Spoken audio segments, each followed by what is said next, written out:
مدد کرنا تھا انہوں نے، لیکن وہ بھی نہ ہو سکا. 3 دن کے اندر ہمارا رائٹ جو ہے وہ کلوز کر کے وہ بنیاد رکھی گئی کہ پہلی دفعہ ہمارا جو رائٹ ہے ہمیں سنے بغیر ہی ڈیسائیڈ کرنا شروع کر دیا گیا. اس کے بعد جس تیزی اور عجلت کے ساتھ یہ ٹرائل رکھا گیا، یعنی استغاثہ کی طرف سے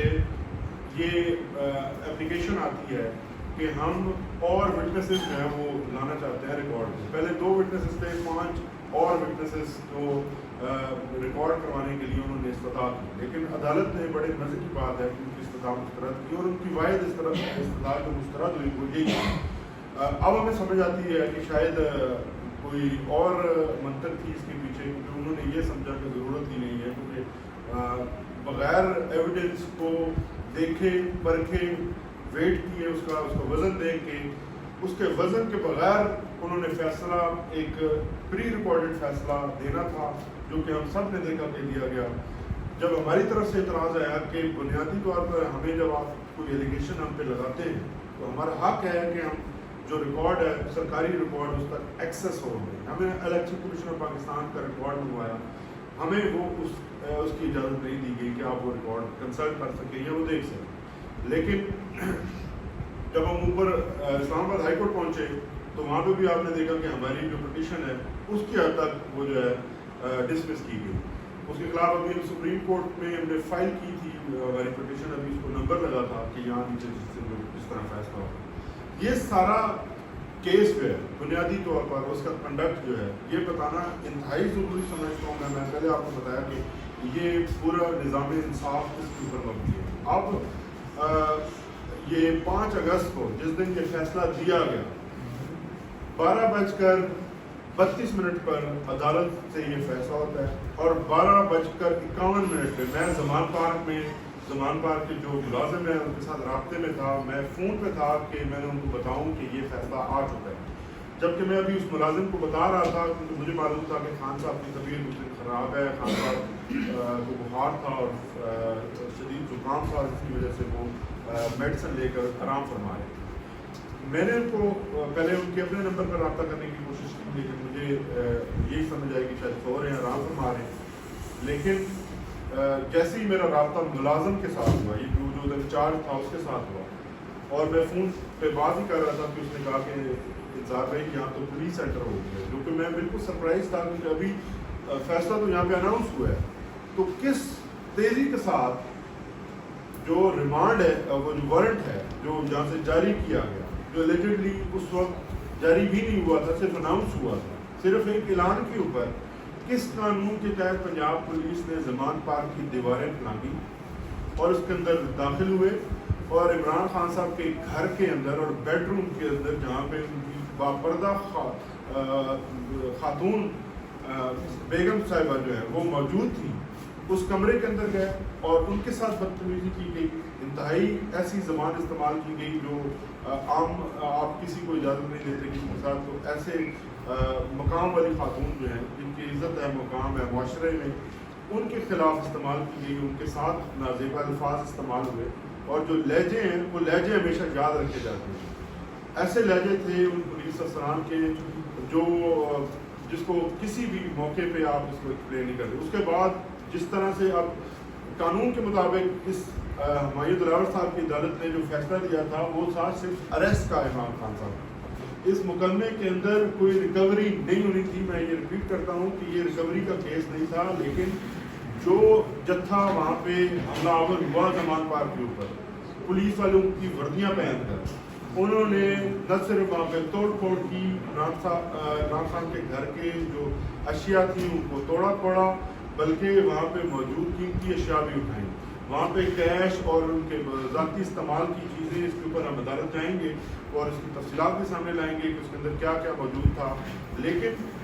کس قانون کے تحت سوال یہ پیدا ہوتا ہے کہ جب آپ گرفتار کرنے گئے ہیں اور ریکوری کا کیس نہیں ہے تو کس قانون کے تحت وہاں پہ ان کی قیمتی اشیاء کو چھیڑا گیا، قیمتی اشیاء کو اٹھا کر لے گئے. ذاتی ان کے جو پاسپورٹ ہے خان صاحب کا، بیگم صاحبہ کا جو پاسپورٹ ہے، ان کا شناختی کارڈ، بینک کی جو چیک بکس ہیں خان صاحب کی، وہ سائنڈ ان سائنڈ دونوں کٹھی پڑی ہوئی تھی، وہ کافی مقدار میں یہ اٹھا کر لے کے گئے ہیں. اور ان سب سے پوچھنے والا کوئی نہیں ہے. اتنا بڑا ظلم یہ کر رہے ہیں کہ سابق وزیر اعظم, یہ تمام سیاستدانوں کے لیے بھی یہ سوال ہے. یہاں پہ سوال ایک سابق وزیر اعظم کا نہیں ہے, یہ سوال پرائم منسٹر آف پاکستان کے آفس کا ہے کہ آج جو وہاں پہ موجود ہیں ان سب کے لیے یہ سوالیہ نشان ہے کہ وہ کس طرح سے اس کو اجازت دے سکتے ہیں کہ پرائم منسٹر آفس کا جو تقدس ہے, پرائم منسٹر آفس کے اندر جو ایک شخص موجود رہا ہے جس نے پرائم منسٹر کے طور پر سرو کیا ہے, اس کے گھر کے اندر اس کے گھر کی خواتین کے ساتھ یہ سب کچھ کیا جائے. تو یہ سوال بنیادی طور پر تو پرائم منسٹر آفس کا ہے, جو اس ملک کا سب سے بڑا سیاسی اور سویلین ادارہ ہے. اور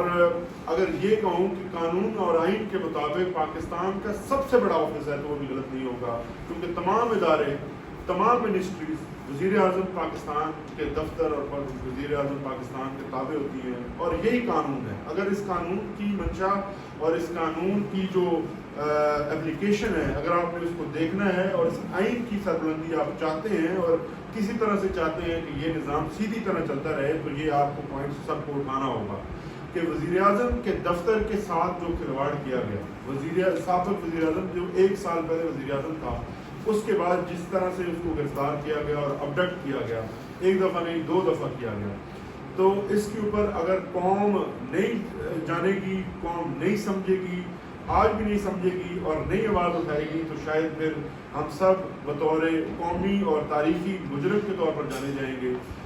میری اب تمام دوستوں سے یہی استدعا ہے کہ اس پوائنٹ کے اوپر خاص طور پر, کیونکہ یہ ہم سب کے, آپ نے ووٹ کسی بھی پارٹی کو دیا ہو,